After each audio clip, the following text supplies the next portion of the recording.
Missing Michael Vaughan. Only the facts. Always for Michael.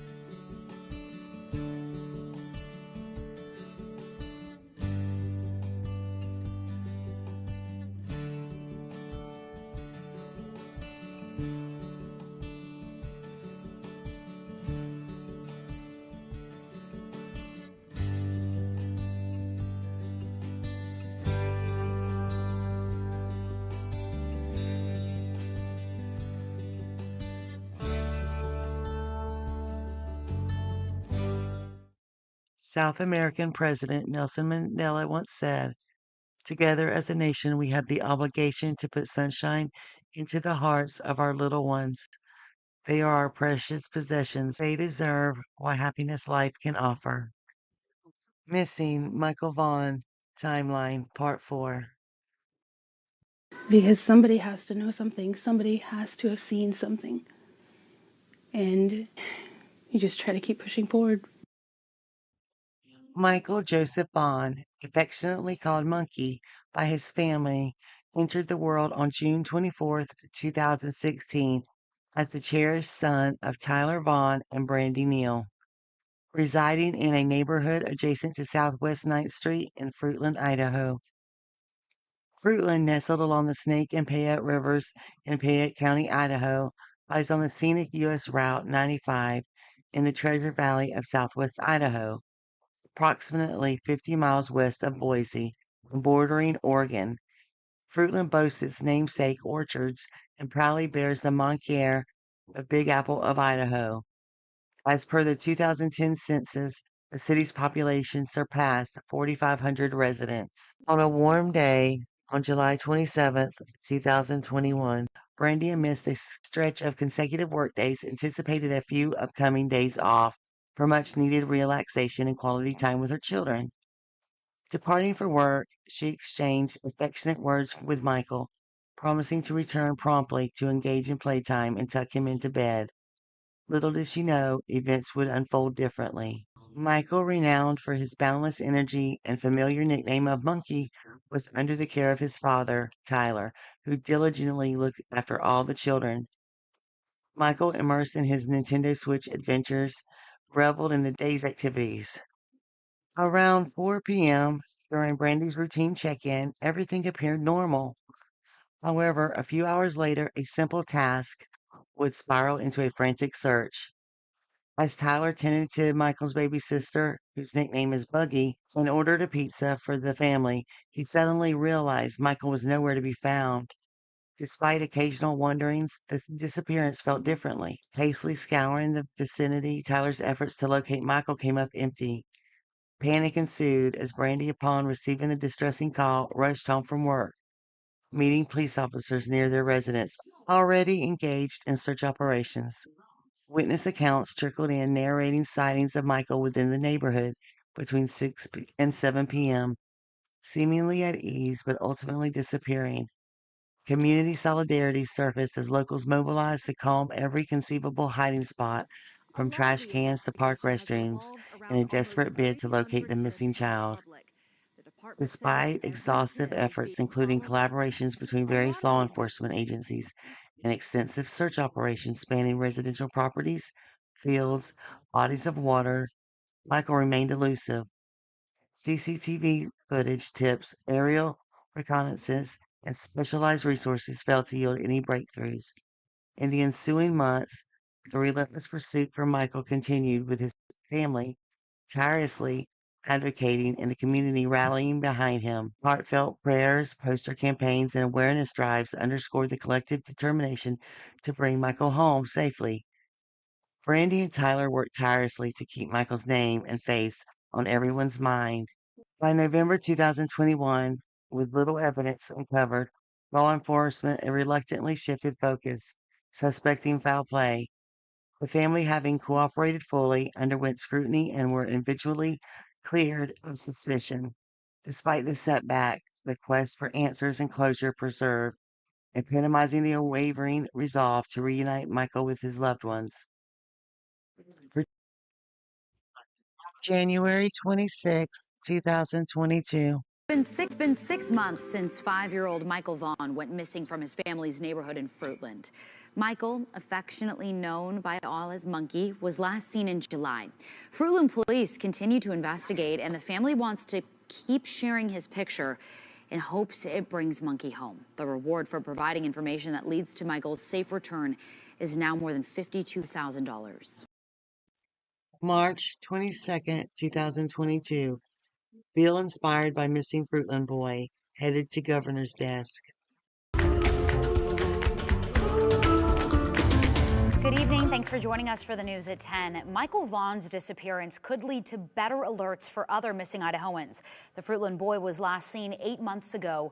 On its way to the governor's desk, a proposed bill creates an endangered missing person alert to notify people in Idaho and nearby states about a missing person. An Amber Alert never went out for Michael Vaughan, a move that drew lots of questions and criticism from a whole lot of community members. Tristan Lewis, who has been following this case since July, brings us a look at this bill. And Tristan, almost immediately after the search began, and even up until last week, people were saying, why was there not an Amber Alert given in this case? Yeah, so I actually spoke with Idaho State Police last July, just right around when Michael disappeared, and they told me point blank, the Amber Alert never went out just because they didn't have enough proof to show that he was abducted, per se. So, like I said, law enforcement did not know if he had been abducted. Officials were able to issue a code red, but it doesn't include all the tools and possible reach an Amber Alert has that they do have. This proposed legislation would create a centralized communication system and work with nearby states to help find missing people. Nearly 8 months after 5-year-old Michael Vaughan disappeared from his home in Fruitland, his parents, Brandy Neal and Tyler Vaughan, still question why an Amber Alert was never issued. It could have brought more awareness. It would have alerted the state of Idaho. Gotten his face out to everyone faster. Back in July, Idaho State Police said Michael did not fit the criteria to be issued an Amber Alert, even with his parents saying Fruitland police were pushing to get one. Law enforcement, especially doing an investigation and have been thoroughly searching, should have that to their discretion. Now, a bill heading to the governor's desk hopes to create the Endangered Missing Person Alert, which will notify people in Idaho and surrounding states of similar situations to Michael. I was shocked to find out that the Amber Alert system is specifically restricted to children who there is a known abduction and there is a vehicle description. Senator Abby Lee of Fruitland, the co-sponsor of the bill, says Michael's disappearance shook the entire community. She says an alert like this could have helped Michael's case. We are one of the only states in the Northwest that doesn't have a statewide system. So that means that in Michael's case, we couldn't talk immediately to Oregon. We couldn't share information across borders. And so this now coordinates with all of our neighboring states too, which is so important. For Neal and Vaughan, hearing the news of this bill gets them emotional. I was in tears because it gives hope. And hope is something their family has not lost as they continue to seek answers to where Michael could be. Someone knows something. He's out there somewhere. If you know where Michael is, please know that Michael is loved and missed beyond everything. I also spoke to the agencies involved searching this case. Fruitland Police Chief J.D. Huff says the department is continuing to investigate Michael's disappearance, but he says new leads have slowed down in recent weeks. They also have an FBI agent that has been working out of the Fruitland office over the last few months. And the FBI tells me they have a special agent dedicated to working with Fruitland PD to help find Michael. And Morgan and Brian, both Chief Huff and the FBI, tell me Michael's parents are fully cooperative throughout this whole entire investigation. Tristan, you mentioned earlier you've done a story before on why an Amber Alert wasn't issued right away. She talked about how they need to have a lot of information right up front in order to send that out. Exactly. You got to have the information to believe if a child was abducted. A lot of other details too, just vehicle description as well. So many details like that. But something like this is going to get consolidated, and hopefully we can work with partnering agencies, partnering state agencies, just to get more information out there. All right, it's progress. Tristan Lewis, thank you. March 27th, 2022, 8 months missing. Sunday marks 8 months since the disappearance of 5-year-old Michael Joseph Vaughan from Fruitland. The reward fund for his safe return has been reactivated until Thursday, according to the Fruitland Police Department's Facebook post on March 24th. Michael has been missing since July 27th, and his photos have been widely circulated on signs, posters, flyers, and banners throughout the community, region, and nation. Yard signs and glossy flyers are still available at local stores, including Kenny and Keel True Value Hardware in Ontario, where Michael's grandfather regularly drops off flyers for the public to distribute. On Friday afternoon, the last yard sign had already been given out, but flyers were still available at the front counter. The latest update states, "We are working through newly obtained data from that time frame and are hopeful that will produce new leads." Initially, police did not confirm if Michael was believed to have been abducted, keeping all options open. They noted that without a suspect or vehicle, an Amber Alert could not be issued. However, the potential crime abductions aspect became our primary focus several months ago. Extensive searches by water, air, and ground have been conducted by professional search and rescue units with canines, law enforcement agencies, and community volunteers, but no coordinated ground searches are planned unless new credible tips emerge. Police have received nearly 850 leads, most of which have been cleared. The reward fund for Michael's safe return stands at $52,860, with donations appreciated. The fund is periodically reactivated to maintain accountability and urgency. Individuals with credible information are urged to report it immediately. The Fruitland Police Department expressed gratitude to local media for spreading Michael's story nationwide and asked the public to share only the official poster from the Fruitland Police Department and the Idaho Missing Persons Clearinghouse. The official poster is available online. Michael has been listed on the Idaho Missing Persons Clearinghouse since the night he vanished and remains on the endangered records list. The public is encouraged to keep Michael, his family, and investigators in their prayers. The Fruitland Police Department thanked those who support Michael's family and law enforcement efforts, emphasizing the importance of avoiding conjecture and focusing on finding Michael. Bittersweet, Governor Little signs law inspired by missing Fruitland boy, April 27th, 2022. Brad Little today signing Senate Bill 1378 into law. It's also known as Monkey's Law. That's the nickname for Michael Vaughan. He's the 5-year-old boy from Fruitland who's been missing now for 8 months. No alert was issued when he came up missing. This bill corrects that.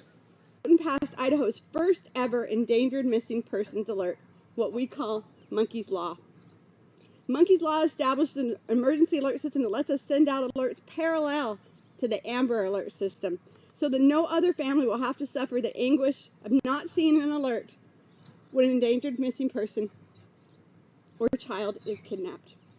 This is monumental to Idaho law enforcement. I just want to make sure that everybody understands how big that is for us. Now, Chief Huff says they continuously are working on finding Michael. Tips are still coming in. By the way, Michael's parents were there today for the signing of the bill. And here again is a picture of Michael. He's 5 years old, 3 feet 7 inches tall, weighs about 50 pounds. If you know something that could bring Michael home, email the tip to findmichael@fruitland.com. Michael's disappearance and the grief his family was facing was noticed by Governor Brad Little of Idaho, and on April 27th, 2022, he signed Monkey's Law into effect. The law established a new endangered missing person alert that runs parallel to an Amber Alert. This type of alert will help catch Those cases that don't meet the strict criteria of a full Amber Alert, like Michael's case didn't. Monkey's Law created the Endangered Missing Persons Alert (EMPA) system, a statewide alert mechanism that can be activated when a person is reported missing and is believed to be in danger, regardless of whether there is evidence of abduction or foul play. Idaho's Monkey's Law revolutionizes how the state responds to missing persons cases. When 5-year-old Michael Joseph Vaughan disappeared from his neighborhood in Fruitland, Idaho on July 27, 2021, the heartbreak that followed was felt statewide. Known lovingly by his family as Monkey, Michael's case exposed a devastating flaw in the system. There was no mechanism to immediately alert the public when a child is missing, but not confirmed abducted. That changed in 2022 with the passage of Senate Bill 1378, now known as Monkey's Law. What is Monkey's Law? Monkey's Law established the Endangered Missing Persons Alert (EMPA), a state-run alert system that allows police to quickly notify the public when someone is missing and believed to be in danger. The EMPA can be activated without requiring evidence of abduction or waiting for an investigation to develop. Instead, it's designed for what truly matters in a crisis: speed, urgency, and prevention. Key features of the law: immediate activation. Law enforcement can issue an EMPA as soon as a person is reported missing and believed to be endangered. No need to wait 24 hours or for signs of foul play. Applies to more than just children. Monkey's Law is named in honor of a child. The alert system can also apply to vulnerable adults, including individuals with cognitive disabilities or health risks. Widespread notification. EMPA alerts can appear on TV and radio broadcast, highway signs, digital billboards, social media, and local news feeds. Before Monkey's Law, Idaho followed a model common in many states. Unless there was a verified evidence of an abduction, public alerts like the Amber Alert were not triggered. This left a dangerous gap, one that potentially cost families precious time when they needed it the most. The most critical change, the law eliminated the 24-hour delay that often prevented officers from acting swiftly on missing persons cases. Brandy Neal's push for change. Behind the law is a grieving mother turned advocate. Brandy Neal, Michael's mother, testified, campaigned, and met with lawmakers to push for reform. We didn't have time to wait. No family does. This law is about acting before it's too late, she said in one hearing. Brandy's efforts helped unite bipartisan support for the bill. It was signed into law by Governor Brad Little in 2022 and has been hailed as one of the most compassionate and common sense public safety reforms in recent Idaho history. If you live in Idaho and a loved one goes missing, you no longer have to wait. Call 911 immediately. Ask if the case qualifies for an endangered missing persons alert. Don't assume the situation has to meet a checklist. Law enforcement now has discretion to act based on risk. While Monkey Michael Vaughan remains missing, his story has already made a difference. Through Monkey's Law, Idaho has committed to faster action, wider alerts, and stronger protections for every missing person case moving forward. It's more than a bill, it's a promise. Idaho won't stand still when someone disappears. We do not know where Michael is, but we do know this: he matters. Michael Joseph Vaughan was just 5 years old when he disappeared near his home on 9th Street in Fruitland, Idaho. He was wearing a light blue Minecraft t-shirt, dark blue boxer briefs, and flip-flops. He has blonde hair, blue eyes, and was simply looking for someone to play with. It has been 4 years since July 27th, 2021. 4 long years of unanswered questions, quiet birthdays, and unimaginable pain for his family. And yet, through every moment of heartbreak, their love for Michael has remained unshakable. Their strength has never faltered. Michael is not a statistic. He is a son, a brother, a friend who is deeply loved and desperately missed. He deserves to be found. He deserves to come home.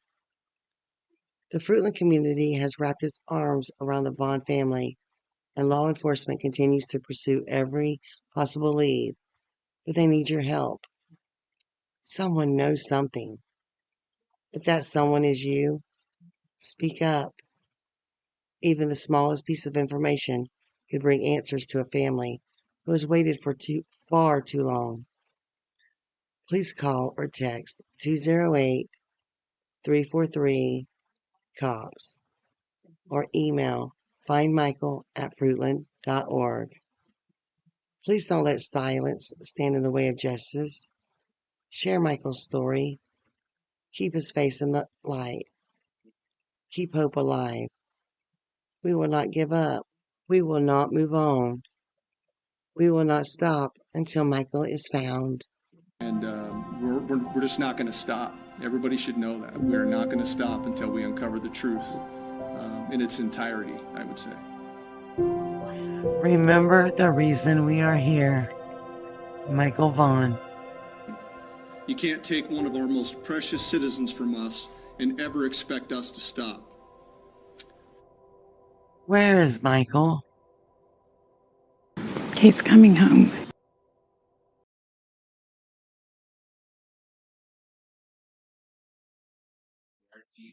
The Round Table presents Spotlight on the Vanished. Real stories, real children. Why did Asha Degree leave home that night? Valentine's Day, 2000. 9-year-old Asha Degree quietly packs a book bag in the middle of the night, slips out of her Shelby, North Carolina home, and disappears into a cold pounding rain. Drivers see her walking alongside Highway 18. One tries to help. She bolts into the woods. By morning, her parents find her bed empty. If you're new to this area or new to this story, it's one that's mystified our whole area for decades. Our Mary King breaks down how we got here. Around 6:15 in the morning of February 14th, 2000, Asia Degree's parents wake up to find both the 9-year-old and her book bag gone. They filed a missing persons report shortly after. Investigators at the time had reason to believe that she took some items with her out of the house and that she left the house and walked south on Highway 18 toward the city of Shelby. Aisha's dad told investigators he'd seen Aisha in her bed around 2:30 that morning. Authorities said 2 truck drivers spotted a girl matching Aisha's description around 4 a.m. on Highway 18. At that point, she was about a mile from her home. One turned around to try to approach her, but wasn't able to make contact with her, and from what we can tell, that's the last time that she was seen. For months, investigators and the community turned over every stone to find her.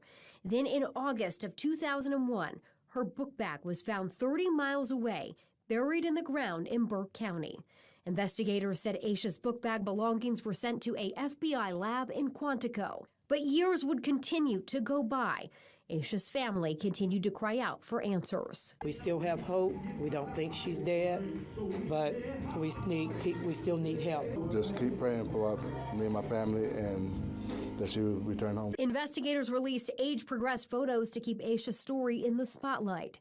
Then in 2016, investigators released new evidence, a dark green vehicle of interest they believed Aisha may have gotten in on the morning of her disappearance. And it was occupied supposedly 2 times on the day of her disappearance, and it had been discovered through legwork by Sheriff's Office investigators along with the federal government. In 2017, in an effort to generate new leads, investigators brought in a special FBI team to recreate the early morning of Aisha's disappearance. Here's what investigators said about leads at the time. There are multiple people of interest that we've looked at over the years and continue to look at, and new names still arise. And in 2018, detectives released pictures of 2 items found in Aisha's book bag that did not belong to her. There was a New Kids on the Block concert t-shirt that was in the book bag, along with the library book that was from Aisha's elementary school, but it was not checked out by Aisha. In recent years, investigators have been hopeful that new technology could help crack the case. For one thing, technology has advanced quite a bit over the years, and I still think there's some things that we can do to try to help us find those answers, and I really believe that we're going to find out what happened to her. And as we've talked with Aisha's family through the years, they've repeatedly told us they're holding on to that hope. After 20 years, I still believe my daughter is alive. I do not believe she's dead. And I know somebody knows something. I'm not crazy enough to think that a 9-year-old can disappear into thin. 18 months later, her book bag turns up 26 miles away, wrapped in trash bags, still packed. Inside, mystery items not belonging to her. No one knows why she left. No one knows where she went. Was she running to someone or from something? The FBI believes she was abducted and killed, yet her body has never been found. Her mother still waits, saying she believes Aisha will one day walk back through the door.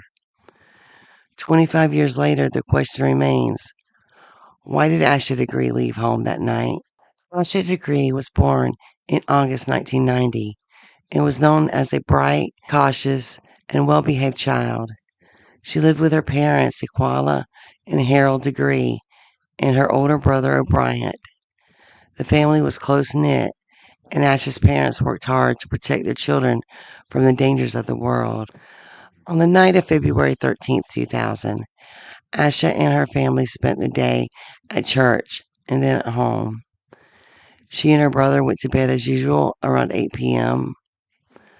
Around 12:30 a.m., her father checked on them. Both were asleep. But by 4 a.m., Aisha was gone. In the hours that followed, the Cleveland County Sheriff's Office launched a massive search. Tracking dogs could not pick up her scent beyond the road. Witnesses reported seeing her between 3:30 and 4:15 a.m., walking alongside Highway 18 in the pouring rain, wearing a long-sleeved shirt, jeans, and carrying a small book bag. One driver turned around to check on her, but she ran off into the darkness. Despite extensive ground and air searches, there was no trace of her. The first real break came 18 months later, in August of 2001, when her book bag was discovered buried along Highway 18 near Morgantown, 26 miles away. It was wrapped in 2 trash bags. Inside were her personal belongings and some items investigators say did not belong to her, including a t-shirt from a nearby youth basketball team. For years, the case went cold. In 2016, the FBI re-examined evidence and released new leads, including the report of a possible sighting of Aisha getting into a dark green 1970s Lincoln Continental or Ford Thunderbird. Then, in 2024, another lead emerged when investigators seized a green 1964 AMC Rambler, possibly connected to her disappearance.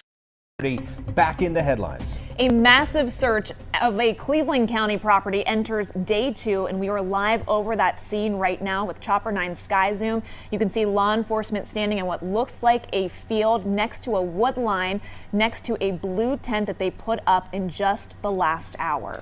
Now, after hours of unanswered questions, new video ties this back to the 9-year-old's disappearance from 24 years ago.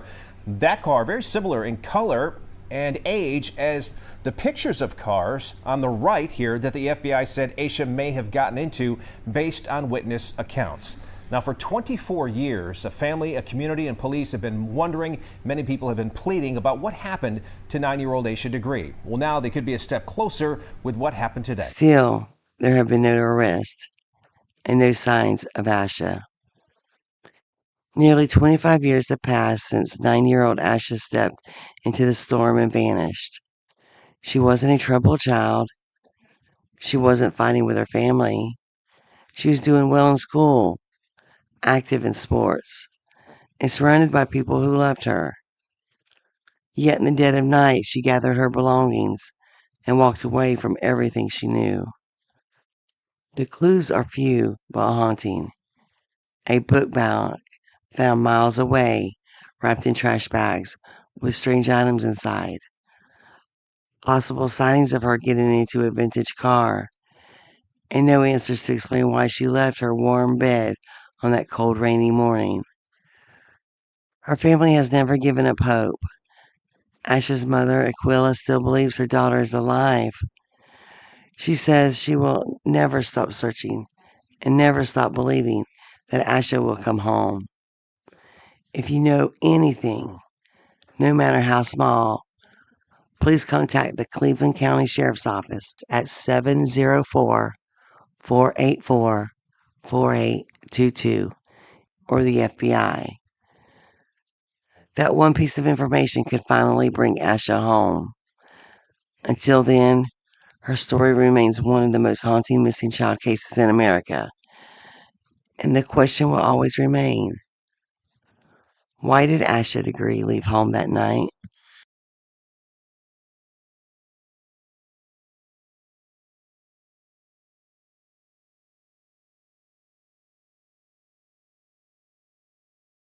Hope is why we're here.